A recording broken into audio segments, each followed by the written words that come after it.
एकत्व भावना। आत्मा के अकेलेपन का चिंतन करना एकत्व भावना है। कहा जाता है, मैं एकाकी एकत्व लिए सब भी आते, तन धन को साथी समझा था, पर ये भी छोड़ चले जाते। संसार में प्रत्येक मनुष्य अकेला ही जन्म लेता है और अकेला ही मरण को प्राप्त होता है। उसके साथ कोई भी स्वजन परिजन नहीं होता। जीव अपने कर्मों का स्वयं करता और भुगता होता है। संसार में भ्रमवश तन धन स्नेही स्वजन को अपना साथी मानता है, लेकिन एक समय वे उसे छोड़कर चले जाते हैं। ऐसा चिंतन एकत्व भावना है। नमी राजर्षि ने एकत्व भावना कही। मिथिला नगर के राजा नमी के शरीर में दाह ज्वर उत्पन्न हुआ। उस रोग के निवारण के लिए रानी अपने हाथों से चंदन घिसकर राजा के शरीर पर लेप कर रही थी। चंदन घिसते समय रानियों के हाथ में पहने हुए कंगनों से आवाज हो रही थी। नमी राजा कंगन के शोर से बेचैन हो गए। तब रानियों ने एक कंगन अपने अपने हाथों में रखा, जिससे आवाज आनी बंद हो गई। नमी राजा ने पूछा, क्या चंदन घिसना बंद हो गया? उत्तर मिला, राजन, चंदन घिसा जा रहा है, किंतु आवाज इसलिए नहीं आ रही कि रानियों के हाथ में एक एक ही कंगन है। यह सुनकर उनके चिंतन ने एक मोड़ लिया। संसार में जहाँ अनेक है वहाँ दुख है, जहाँ एक है वहाँ सुख शांति है।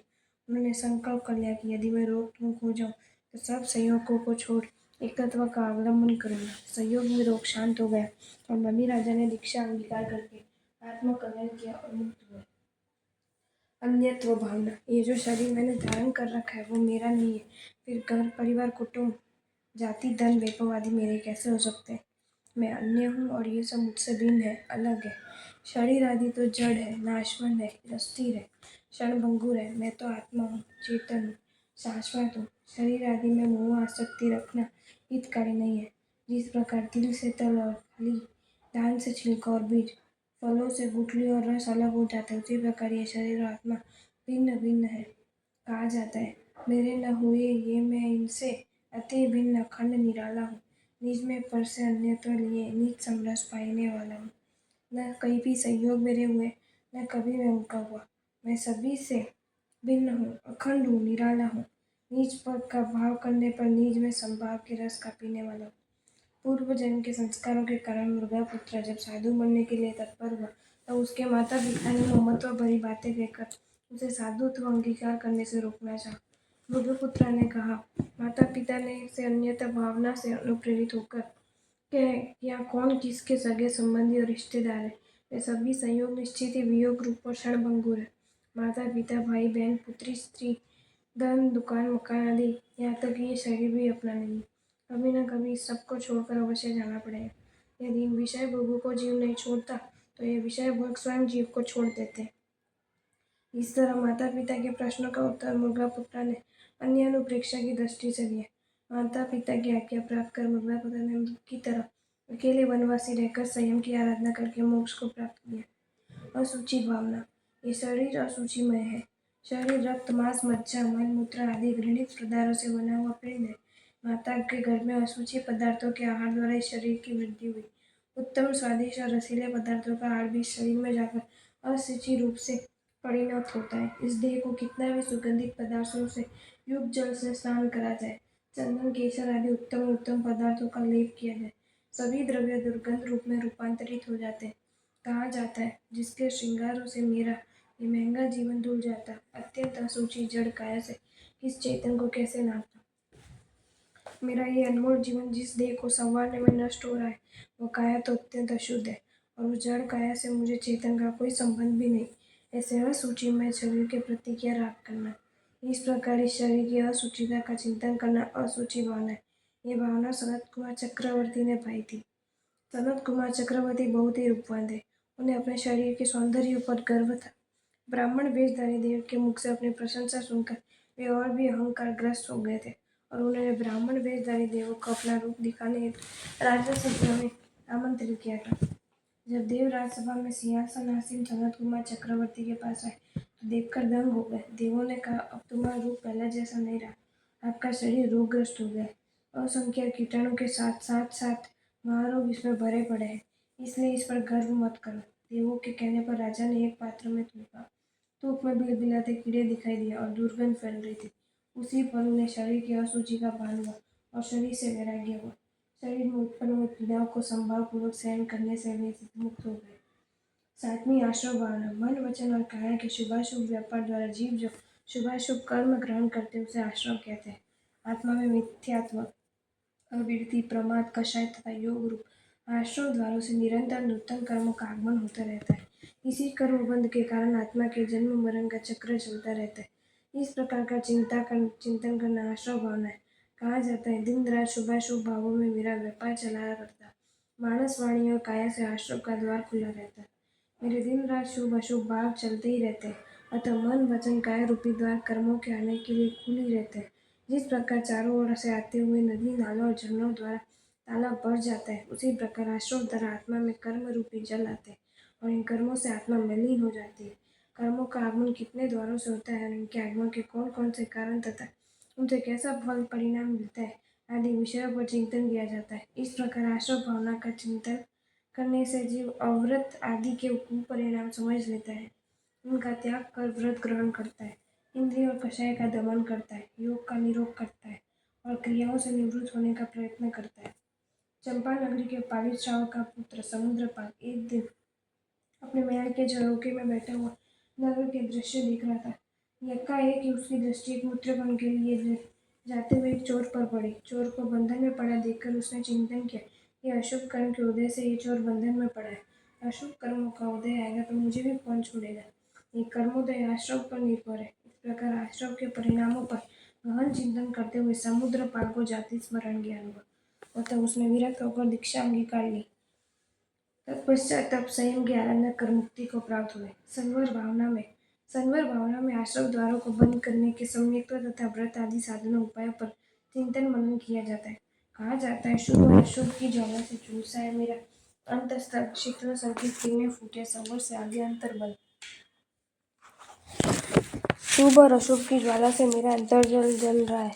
सम्यक दर्शन रूपी किरणों ही इन शुभाशुभ भाव को शांत करके मैं अंतर बल को जागृत कर सकती हूँ। इस प्रकार के चिंतन से मनुष्य में धर्म पूर्वक तप, समिति, गुप्ति तथा परीक्षा जय आदि के साथ से सदाचरण की ओर प्रवृत्ति बढ़ती है, जिसमें कर्मों के आगमन के द्वारा बंद हो जाते हैं, अर्थात कर्मों का संवर होने लगता है। हरिकेशी मुनि ने इस भावना का चिंतन किया था। उन्होंने ब्राह्मणों को उपदेश दिया कि हिंसामय यज्ञ का त्याग करके सच में यज्ञ का स्वरूप समझो। जीव रूप कुंड में अशुभ कर्म रूपी ईंधन को तप रूपी अग्नि के द्वारा भस्म करो। हिंसामय यज्ञ तो आश्रव यज्ञ है, पाप गंध का कारण है, अतः इसे छोड़कर संवर रूप पवित्र दयामय यज्ञ का अनुष्ठान करो। यह संवर भावना का उदाहरण है। निर्जरा भावना बद्ध कर्मों को नष्ट करने के स्वरूप, कारण तथा उपाय आदि का चिंतन करना निर्जरा भावना है। निर्जरा का अर्थ है जर्जरित करना, पूर्ववत कर्मों को धीरे धीरे क्षय होते जाना। जो निर्जरा संवर पूर्वक होती है वही आत्मा के लिए उपयोगी है। जिस निर्जरा के साथ नवीन कर्म का बंध नहीं होता, वह निर्जरा आत्मा को कर्मों से मुक्त कर सकती है। ऐसी निर्जरा तप आदि के द्वारा होती है। तप करते हुए परिश्रम व उपसर्ग आने पर दुख की अनुभूति नहीं होती, अपितु आनंद की अनुभूति होती है। जीव उसे ज्ञानपूर्वक संभाग के साथ रहता है, अतः कषाय पर विजय भी प्राप्त करता है। कहा जाता है, फिर तप की शोधक वहीं जगे, कर्मों की कड़ियाँ टूटे पड़े, सर्वांग नीच आत्म प्रदेशों से अमृत के निर्जर फूट पड़े। फिर सम्यक तप रूपी शुद्ध अग्नि से कर्म नष्ट होते और आत्म प्रदेशों में रहे आत्मा के शाश्वत अनंत गुण पूर्ण रूप से प्रकट होते हैं। राजगृह निवासी अर्जुन माली प्रतिदिन 6 पुरुष और 1 स्त्री यूं 7 प्राणियों का घात करता था। लगभग 1141 व्यक्तियों की हत्या कर डाली थी, परंतु सुदर्शन सेठ के निमित्त से वह प्रभु महावीर स्वामी के शरण में पहुंच गया और दीक्षा अंगीकार कर ली और याव जीवन बेले बेले तप करने की प्रतिज्ञा ग्रहण की। पारने के दिन नगरी में भिक्षा के लिए जाता तो उन्हें देखकर लोग ताड़ना, तर्जना, विविध प्रकार की यातनाएं देते थे, किंतु अर्जुन अंगार, संभाव, शांति और धैर्य से सहन करते हुए इस प्रकार चिंतन करते थे, मैंने तो इनके संबंधियों की हत्या की, परंतु ये तो मात्र मुझे मार पीट रहे हैं। इसमें मेरा कुछ भी नहीं बिगड़ता, बल्कि ये मुझे कर्म निर्जरा का सुंदर अवसर देकर मेरी सहायता कराए। उन्होंने 6 महीनों में ही समस्त कर्मों का क्षय करके मोक्ष प्राप्त कर लिया। लोक भावना जिस भावना में लोक के यथार्थ स्वरूप, रचना, आकृति आदि पर चिंतन किया जाता है वह लोक भावना है।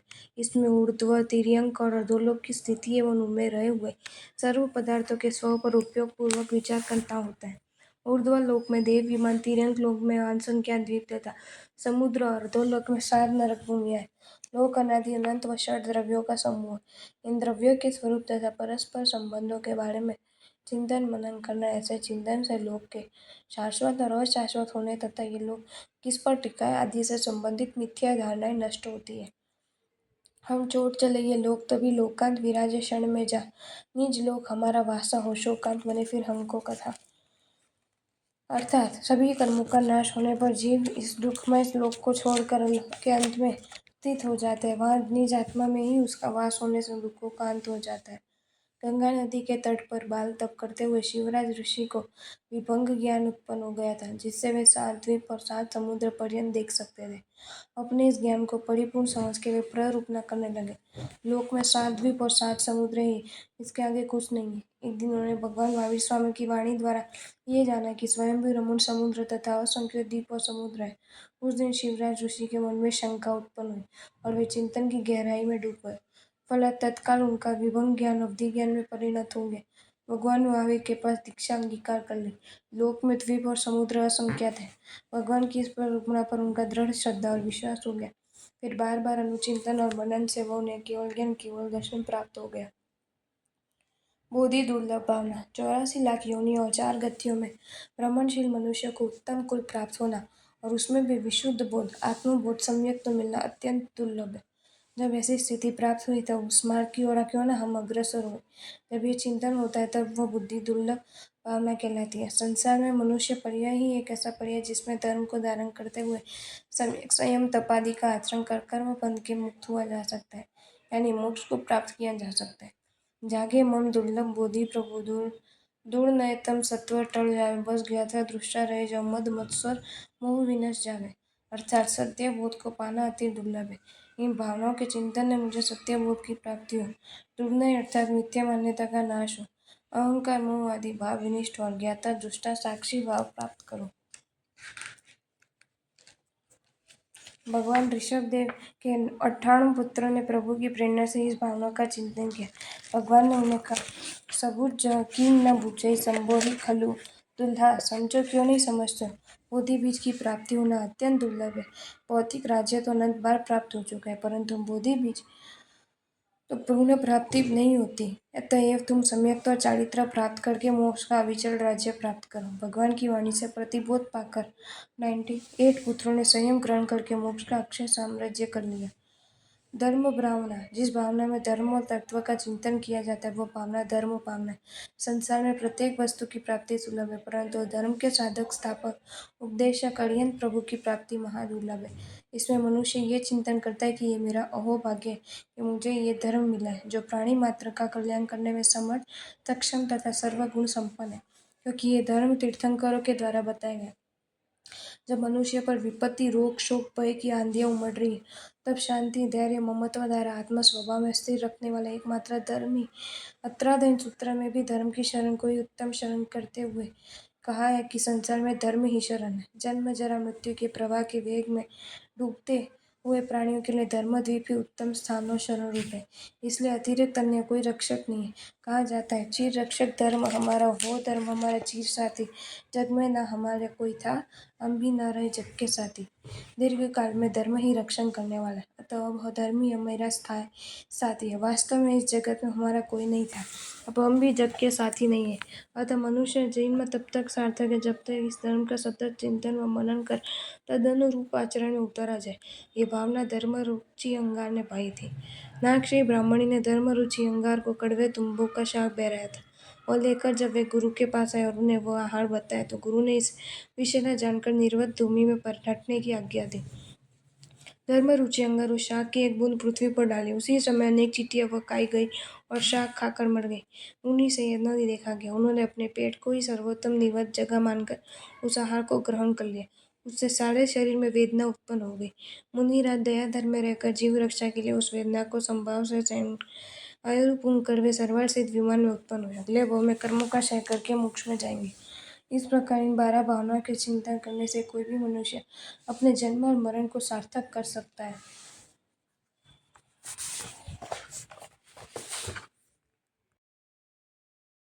आपको ये वीडियो अच्छा लगा हो तो इसे लाइक करें और शेयर करें और ऐसे ही नए नए वीडियोज़ देखने के लिए सब्सक्राइब करें हमारी channel Jain facts and stories को।